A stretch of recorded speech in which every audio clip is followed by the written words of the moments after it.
Hi, thanks so much for joining us for another episode of Start the Week with Wisdom. I'm your host, Bridget Burns, CEO of the University Innovation Alliance. And I'm Doug Lederman, editor and co-founder of Inside Higher Ed.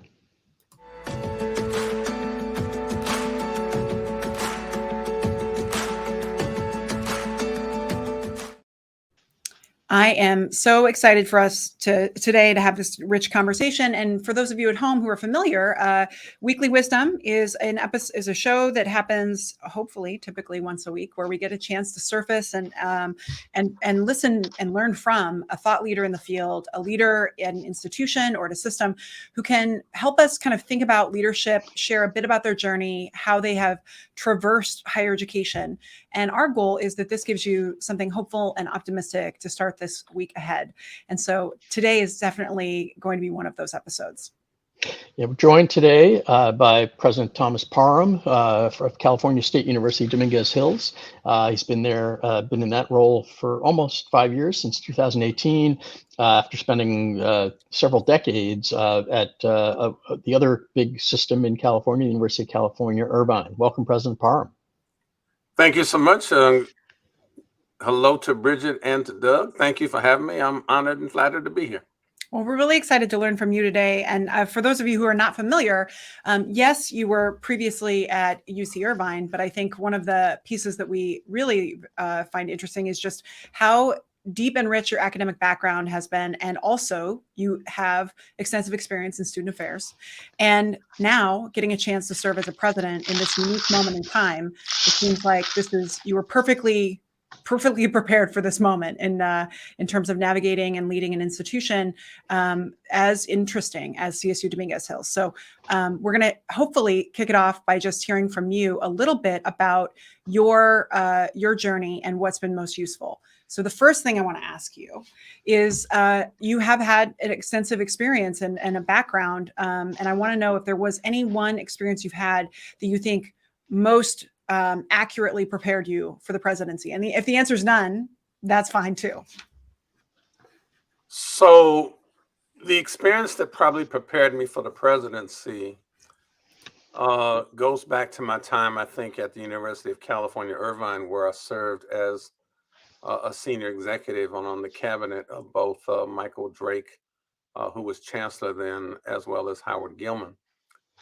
So being a vice chancellor of student affairs, portfolio is huge. 32 units, maybe 1,250 staff, maybe $230 million budget. I mean, it's bigger than some, universities, just my portfolio in student affairs. So that was certainly part of that. It also included fundraising and philanthropy. And folk may know that I come out of the academic side of the house when I started my career. So when I came to Irvine, they were clear that your being here goes beyond doing just the administrative things.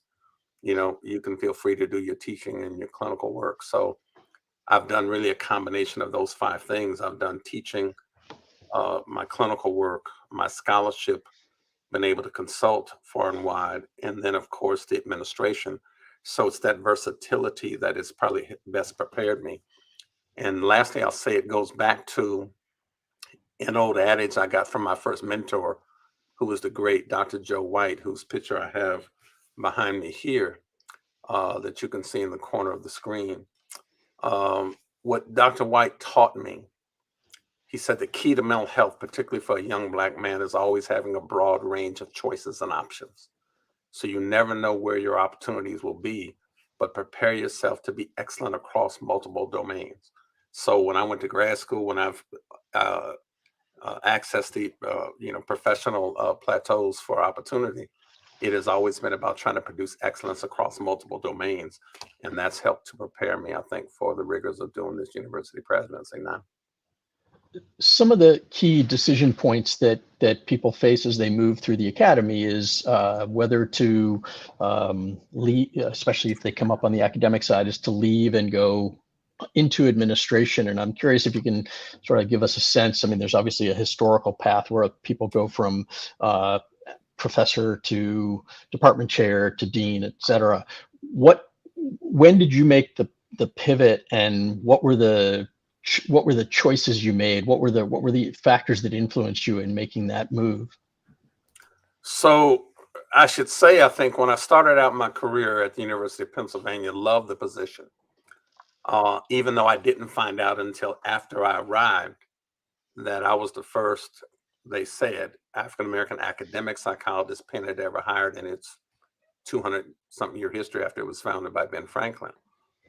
Scary thought, but okay. But I love doing the teaching. I love doing the work, but I was only doing really a couple of little administrative tasks, being mostly academic and scholarship. When I shifted and took the opportunity to come back to the University of California, Irvine, it was literally like coming home because I did my undergraduate work there. But also, they were prepared to recognize not only that I had something to contribute administratively, but also they would said, "Your being here extends more than just your administrative tasks. We want you to contribute to the full measure of this university experience, which included mentoring students. We want you to continue to teach, and we'll provide you time to do your scholarship and research."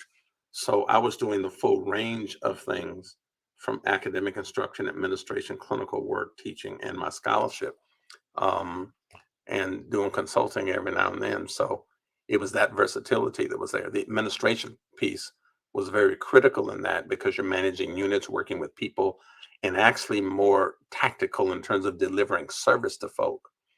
But I try to remind folks that even being a psychologist, as I was working in mental health centers and seeing patients, that my clinical work kept my teaching sharp because it was the broadest application about what I was teaching in the classroom theoretically.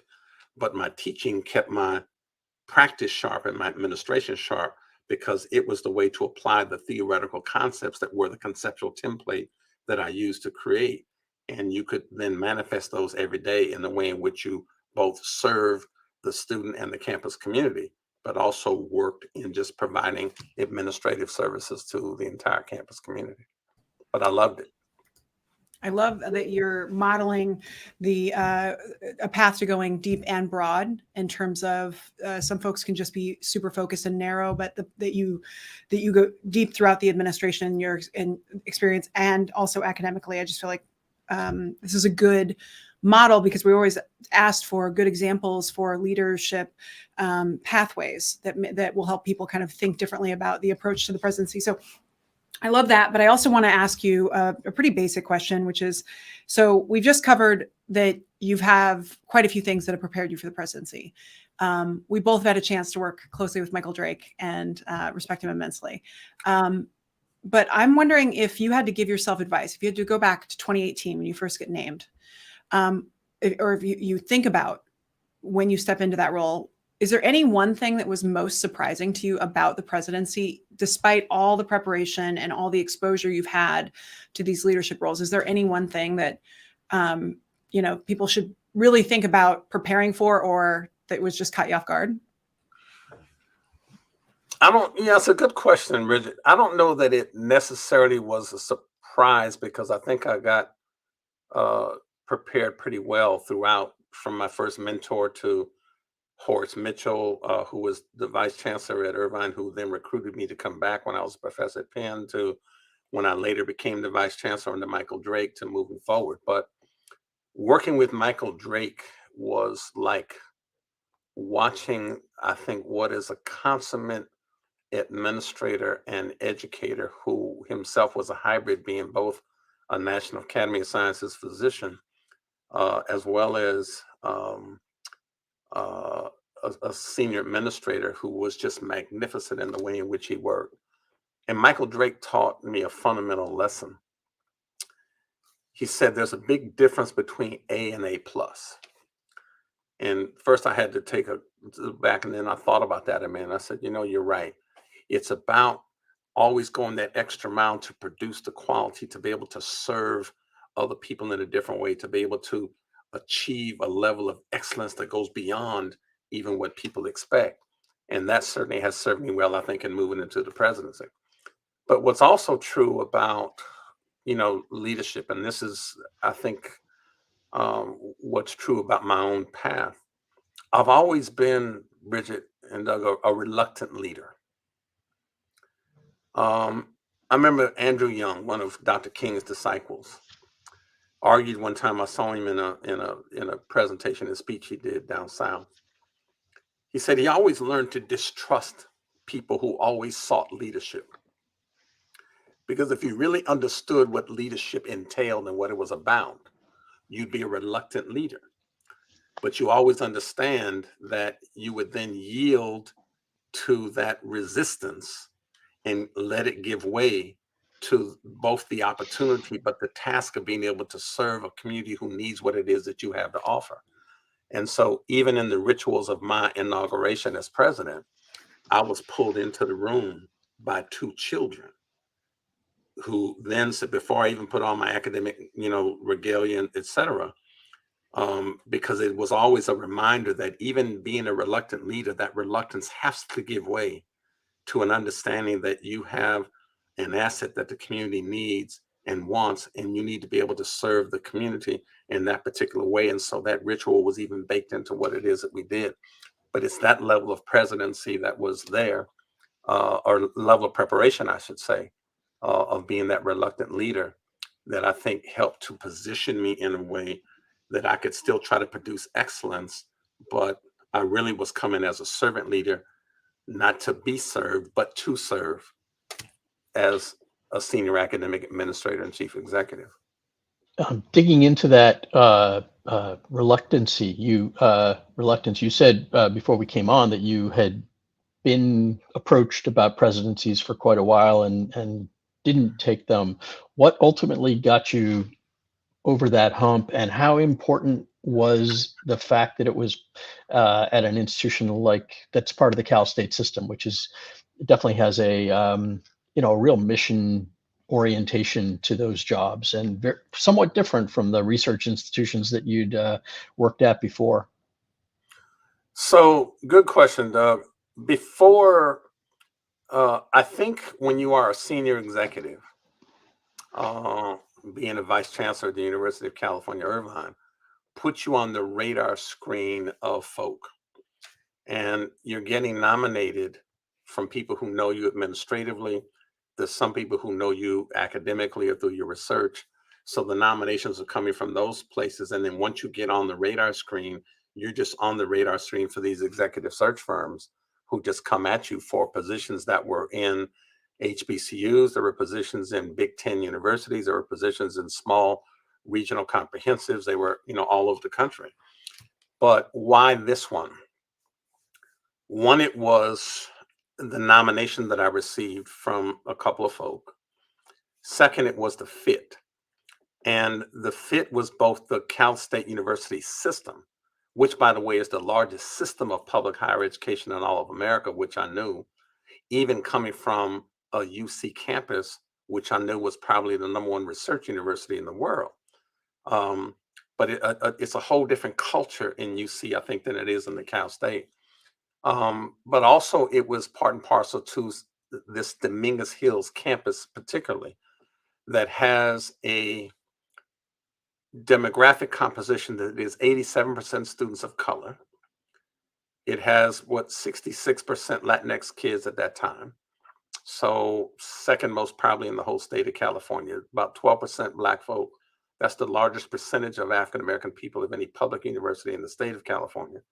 About 7.5% Asian American, maybe 6% Caucasian, about 3.5% multiracial. You've got less than 3% international. I mean, it's a multicultural mecca and a mix. But you've also got 66% first generation, 70% Pell eligible, and a number of students who, despite having good grades and being CSU eligible, are still not really prepared to manage the rigors of a university curriculum. And so this is the campus that needs what we know. This is a campus that has, an expert faculty. It has, tremendous staff, very committed and dedicated to helping to move the needle on the lives of these students. And so this was just a mission that was just a calling. It's not a job. It's not a career. It's not a title. It literally is a calling. And so when my wife and I decided to say, yes, let's, we're going to go on and apply for this. It was really with that mindset that I approached the opportunity, and was grateful to be selected by the trustees and the chancellor at that point, Tim White, to be the what is now the 11th president of California State University, Dominguez Hills. Well, thank you for sharing that. That's, I think, helpful perspective. And you and I first met at the Department of Education. They teamed up with the White House to hold an event where they were convening leaders of institutions that are deeply committed to advancing real systemic change for especially the students that we know have been historically failed by higher ed. So given that perspective of working with an institution that is truly diverse and truly serving the breadth of, like, I would say, representative campus, like actually the depth and breadth of our country. What do you think needs to happen? I mean, I'm sure you have a million things that need to change in higher ed. I personally, like, you can't even generate a list. It's so long. Is there one change that, based on your perspective of being the leader of this institution, that you're like, this is the thing that higher ed needs to shift right now? For me, you're right, Bridget. It's another great question. There's not one thing, but if I had to segregate out, like, the one thing you want to know, it would be an invitation for higher ed to take seriously what I think is this three-legged stool. Growing up in California, the California Master Plan always had a three-legged stool: excellence in academics and research, access to the California state citizenry, and affordability, keeping education affordable. Right now, education has, moved in a posture where we tout our worth as academic institutions by our selectivity ratios. Aren't we wonderful that we only accept the top 3, 4, 5, 10% of folk? To me, education is not for the privileged or the few. It really should be the right of the many. And so providing that level of access to folk, I want to judge my worth at this point in my career, not by how selective I was at only taking the top whatever, but how inclusive I was at taking everybody who wants an education and could benefit from the intellectual resources that we have on the campus. So if I were inviting higher ed to take a serious look at that, which is what the Department of Education did in that Raising the Bar Summit we were at, was really looking at that piece. And so for me, I judge it based upon the economic and social mobility index and how many lives we are transforming. At California State University, Dominguez Hills, I coined a term when I came here that says, toros are T squared. T squared meaning we transform lives that transform America. That's what I ultimately want to do. I want to give access to people in the state as well as across the nation who want to come and study in this multicultural Mecca place and help them realize the full measure of their promise and possibility as they move forward in their academic and career endeavors. It's a good time maybe for us to pivot a little bit to kind of you yourself as a leader more. What we've had a lot of conversations on this program and elsewhere about sort of how leaders have stayed engaged and enthused during what have been very difficult times for a lot of institutions, for a lot of people in higher ed. I guess and the sort of marathon that most of us have been running for the last few years. What kinds of things are you doing personally now as a leader to help you continue to be able to lead and motivate and inspire kind of the thousand, many hundreds of people who you're leading, other professionals at the institution and staff and faculty? So staying engaged and inspired and committed to the mission for me has never been hard, but that's a good question, Doug. But I'm motivated by a few things. First, I understand that ideas are the substance of behavior. So if you want to know why I behave in the way I do, just get up in my head and figure out what's the conceptual template that he's created. It is anchored in a couple of spaces. First, the great Algerian psychiatrist Frantz Fanon argued that each generation out of relative obscurity must reach out and seek to fulfill its legacy or betray it. So I get up every day with the notion in my head of, am I prepared to fulfill rather than betray the legacy that I've been blessed to inherit? You're right that being a college president now, or university chief executive, is a challenging position. And for all the good that we try to do, there are always allies and alligators that you have to navigate. And it's a tough position to be able to be in. But even time I feel like things are tough, this is a crazy day, like, life is kind of, the ceiling's falling in. I always remember to contextualize struggle. And maybe our viewers can see probably the edge of my piece here. On this end here, I have pictures of both Martin and Malcolm, and on the other end of my office here, I have pictures of the ancestors in the slave dungeons. And it reminds me to always contextualize struggle. And if my ancestors could get me to this space and time, I owe a debt to generations of folk who made it possible for me to arrive at this particular space and time. And so if it used to cost them their life to know how to read, but now all I have to do is deal with a little bit of inconvenience and a tough day because things aren't quite going right. It's that contextualizing that allows me to just center myself and really focus on the mission about what we're trying to do. And then it becomes, much easier and much more sustainable for me. So some of that is just anchored in the cultural traditions that I represent and who I am as an individual. Can you say a little bit about how you bring that into your work each day? I mean, is it something that's as conscious as looking at those pictures, or I'm just curious how you sort of reinforce that when you wake up in the morning, and how you try and bring it into the actual day-to-day work.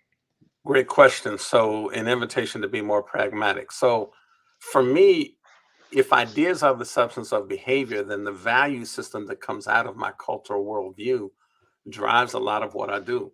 We live in a society that focuses more on the individual, but I come out of more of the collective survival. So if I'm making a decision about budget reductions, I'm thinking more, how do we reduce in everybody a little bit, not invite somebody to get it from the table because we can no longer feed you.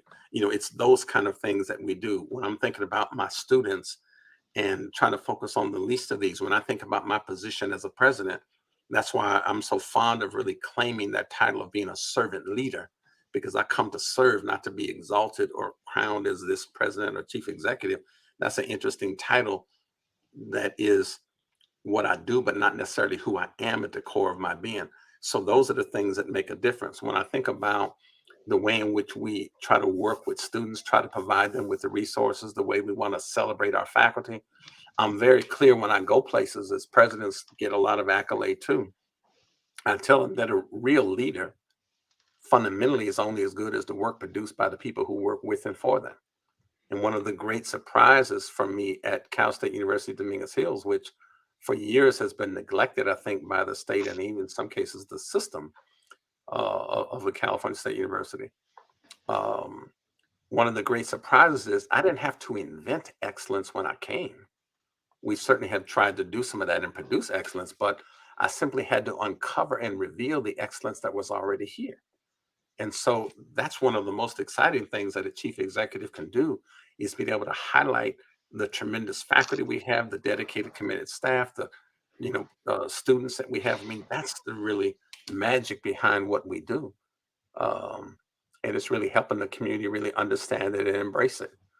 And then, from town gown relationships to celebrating excellence, to inviting corporations and other folk to come in and take a look at what we have on campus, to even being invited, as Bridget was talking about, by the Biden administration and the Secretary of Education to go and participate in that, what was an invitation-only forum for certain institutions who were doing that critical and important work.